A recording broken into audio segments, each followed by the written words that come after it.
It's going to be Michael Larkin. He's the digital product leader at Capital One, who proudly went to Virginia Tech. Over the last summer, he spent time at MVP Circle listening to protesters as a neighbor, which is a different perspective that I think we all need right now. Hi. Thanks for having me here. I feel very humbled by this experience, as I've really tried to keep the focus on my BIPOC friends and the cause of racial equality. I'm here only for one reason, and that's to hopefully contribute to a positive outcome. I'm still learning. I don't have all the answers. I probably don't have very many of them, actually, but I hope that I can contribute in a positive way. I was approached to tell my story last summer by a freelance writer, but I declined because this moment isn't about me. It's about the cause for racial equality, and until significant progress is made, I don't want the focus to be on the story of white privilege and advantage. So Kat and Peyton asked me to talk about my experience as a close neighbor to the Circle, as a witness and a participant in quite a number of actions, and finally as a sample of one of the pool of stakeholders in the future of the space. So I feel like I actually got advanced readings on most everybody's presentations, because a lot of what I'm going to say here really just aligns with what was said earlier today. So I apologize for repetition, but it's good news. It means that we have some great alignment. We were asked today to bring an example of when we were lied to by someone in authority. And a lie is when you've been made to believe something that's untrue, right? So you've been made to believe it. It doesn't necessarily mean that somebody's telling you something wrong. It's just that you've been given the impression that it's true. So the lie, which has brought me to this point in my life, was told to me by my parents with good intentions. What my parents told me was that because we are all children of God, we are all the same. And those who believe this see the world in the same way, that we are all children of God and we are all the same. And I grew up thinking this, and as a result, I didn't even consider that we are all actually different. I knew people were different, but I just thought the world was filled with people who were either fortunate or less fortunate. I never really thought too much about why that might be the case. Lies can be intentional or unintentional, with either nefarious or altruistic motives driving them. Intentional nefarious lies are often presented to us as tradition or history or heritage. And over time, and having been passed down generation after generation, they become the truth. As a result, these lies take generations to unravel, and those who believe them will fight desperately to protect them as truth, because they, consciously or unconsciously, fear losing their very identity. Here are a few examples of things that people have been told as truth but may not be true. Your great-grandfather was a hero. Our family released slaves before the Emancipation Proclamation, so we're different than the others. The southern states were fighting to protect states' rights. The lost cause was an intentional and nefarious lie, which was transformed into history exceedingly quickly. One could say that Monument Avenue was the physical plant for transforming the lost cause from a lie into the truth. The lost cause was backed with authority and permanence through the erection of those statues and by making Monument Avenue the most desired of Richmond addresses. And this lie is incredibly pervasive, and I became much more aware of how pervasive these lies were when I met a young black man while standing in front of the Shenandoah building at Allen Avenue, soon after Jackson had come down. He said that he was happy to see all the statues come down, but that Lee should stay because he was a good guy. I asked him why he thought that, and he said that Lee was kind to his slaves and released them. This is why it's so easy for people to assume that when a person of color is arrested, they had to have been breaking the law. And when a person of color is convicted, it had to be because it was proven beyond a reasonable doubt that they were guilty as charged. When a person of color is sentenced to 35 years in prison without the possibility of parole after committing an armed robbery at age 18, it had to be because that kid is a danger to society. And when a person of color dies during an altercation with the police, it was their own fault. It has to be true because we're all equal, right? Cops wouldn't kill someone if it weren't justified. But once one is confronted with the notion that the truth may not be as presented, one has a choice: find out the truth or continue to believe the lie. Stay silent and passively complicit, or face the fear that you might find out that you aren't who you thought you were. Finding out the truth may disprove almost everything you've been brought to believe in your entire life, essentially your entire identity. So one can understand how fear prevents people from seeking the truth when terms like white privilege, structural racism, and Black Lives Matter are used. It's far easier to poke holes in arguments, dismiss the terms as racist, and hide behind the land of opportunity. But being open to discovering that the basis of your identity is based on a lie, that's not a fear that's very easy to overcome. Fear is an incredible motivator for humans, but it gives us tunnel vision and doesn't allow us to see beyond our drive for self-preservation. We can't expect that that sort of fear is going to be overcome by creating more fear. However, there is one emotion which will overcome fear: love. As part of preparing for this discussion, I looked at my Facebook post from a year ago, and there was a lot that I had to unpack again. So here's a short part of my discovery of truth. So May 30th, 1 year ago, Saturday evening, my family and I were sitting in our backyard, which backs up to Monument Avenue, and we heard faint shouting in the distance, growing louder by minute, until I realized it was a mob of several hundred people making its way past Stewart toward Lee. 6 hours later, I posted this on Facebook. It's almost 2 a.m. in Richmond, and we currently have police airplanes circling overhead. A mob has proceeded from downtown to the Virginia Museum of Fine Arts, stopping to deface every monument along the way, launching projectiles at the police, setting fires, breaking the windows of businesses and looting stores, and terrifying everyone living nearby. The sirens continue unabated, and we have cars flying down the street at 50 miles an hour.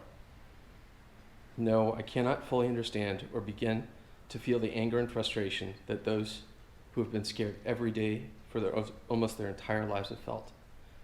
But this doesn't feel right in any way to me. My friend Rashida Creighton posted this reply.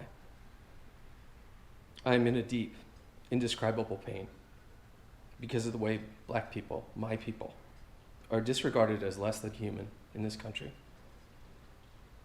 From what I've seen in the videos, many of those doing this are taking advantage of a painful situation. There have been countless reports across the country of agitators being dispatched to cities to detract from the purpose by attacking, defacing property, etc. I believe in protests. I believe in uprisings. I believe that we have done all to be heard, but we haven't been heard. So a different approach is necessary. But it is not lost on me that many of the tags I am seeing don't link to our plight, but can be traced to those distractor groups. Don't be fooled. So this reply from somebody who I deeply respect made me pause. It was the first time I started to question what I was being told. So May 31st, Sunday, I hopped on my bike to ride to all the areas where the protesters had been, taking photos along the way. First, I rode up Monument Avenue and saw each of the statues defaced. Stewart was no longer protected by his fence, and each of the monument bases were tagged. I headed toward the VMFA, where I saw the militia in front of the DAC building, fully exercising their Second Amendment rights. When I rode back, I rode down to Franklin Avenue and stopped in front of Congregation Beth Ahaba, where someone had broken an outer window. I then rode over to Broad Street, where I saw the Persian kebab restaurant and grocery had also been broken into and looted. That's when it really hit me. These acts had nothing to do with protesting against police brutality and for racial equality. Someone was trying to start a race war by making all groups believe that black people were the enemy. So I went back to my house and decided to spend much of my day at the Circle. There were a good number of people there, and the traffic increased steadily through the day as news accounts of the previous night's activities spread. I also saw a young black man propose to his white girlfriend in the Circle. And I thought to myself, in the not so distant past, that young man might have been killed for doing that. And to me, this was the potential of the protests, that there would be no fear, only love in this place. So I went home, and around 8:30 p.m. I posted on Facebook, all quiet here. But it wasn't quiet for long. Around 9 p.m. I posted on Facebook, protesters dispersed, gunshots heard nearby, 7 of medium caliber. One of my friends informed me that the protesters were making their way up Broad Street toward Lowe's, which is the next block over from me. And as the sirens, the shouting, the gunshots became louder and louder, I told my family, go upstairs, stay away from the windows. I heard the sound of tear gas being deployed, which soon reached our house, and I retreated inside. June 1st, Monday. After a very restless night spent on the couch by the front door, I woke up and tried to capture my thoughts in another Facebook post. This is just an excerpt. I spent much of this morning trying to unpack the thoughts and emotions that I've experienced the past several days, and I'm not done processing yet. But for now, here are some not so random thoughts that are at the top of the pile. I've never really had to worry about the safety of my family in my own home until yesterday. And I'm not talking about safety in the sense of someone breaking into my house and stealing something. I'm talking about being concern about being the target of violence. And I keep reminding myself and my family about how fortunate we are and how a heartbreaking number of families live in that type of fear every day. This feeling and awareness is something I hope I will never fold up and put away. Finally, I hope the protests this evening are peaceful and safe. And I pray that everyone will abide by the curfew. It's the neutralizer of the troublemakers and the way to cleanse the group of elements that will prevent positive change. Later that evening, the police unjustifiably deployed tear gas at the Circle 20 minutes before curfew and followed up by chasing people down to shoot pepper spray in their faces. Just prior to the tear gas reaching our backyard, we saw a sea of people running through our alley, trying to find water and a way around the police blockades. My security camera captured the panic of the protesters and the fear they had when they saw the police and the National Guard coming up the alley from Lombardi. And this was the moment that I really understood I had to seek the truth. I went out to the Circle regularly over the next couple days, but I felt like everyone was looking at me suspiciously every time I came out. Far too often I was approached by white allies who aggressively asked, "What are you doing? Why are you taking a picture?" In one instance, I found myself surrounded by white people who were questioning my motives for being there. The irony is that it was a black person who stepped in to stop the aggression and who spoke with me as a fellow human. In retrospect, I wondered if the mix of feelings I had, anger, fear, confusion, and helplessness, was anywhere close to how so many of my black friends have felt when they ventured into unfriendly territory. And it was really upsetting to have those feelings knowing that this is an experience likely shared by nearly all black people in America. Well, the white people weren't going to help me get to the truth, so I decided to fall back on the thing I do best to show my love for others: cook food. The way I figured, if I couldn't win anyone over with my cooking, I sure as hell wasn't going to do it with my charm. So late one night, I cooked up a bunch of chicken on the grill, cut it into bite-sized pieces, put on a mask, and took the chicken to the base of Lee. I offered it to a couple of people who quickly declined and looked at me like I was out of my mind. I knew it had to be pretty suspicious to have a white guy in a mask late at night handing out food. After all, some of the protesters had recently been given water bottles that had been tainted by right-wing elements during the early days of the protests. Finally, a young man named Woody decided to take me up on the offer. He took a bite, declared it delicious, and then he escorted me all around the circle to introduce me to others and tell them that it was okay to accept food from me. And Woody is a cook, and he asked me for the recipe. I was a bit embarrassed because I used the best but simplest recipe that I know. And I replied, well, it's salt, pepper, and love. It sounds so ridiculous that something so simple would open up the circle to me and provide the opportunity to sit for hours with people and have some of the most meaningful discussions I've had in my life.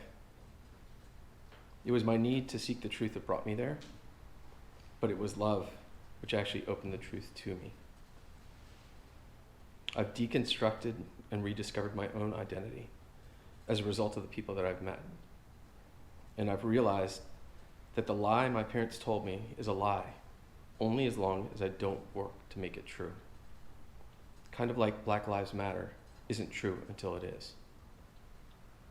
So this is what I'll leave you with: the things that I think must be true for Monument Avenue to be transformative. It needs to be a space where people are not fearful so that they can seek the truth. So it needs to be a safe place, literally and metaphorically. It needs to speak the truth about who we have been, who we are, and who we aspire to be as a people, as a community, and as a city. And then finally, rather than being divisive and miring us in conflict, I believe Monument Avenue should be a unifier. It should be a bridge to the future. We may use ingredients other than salt and pepper, but we must include love. Thank you.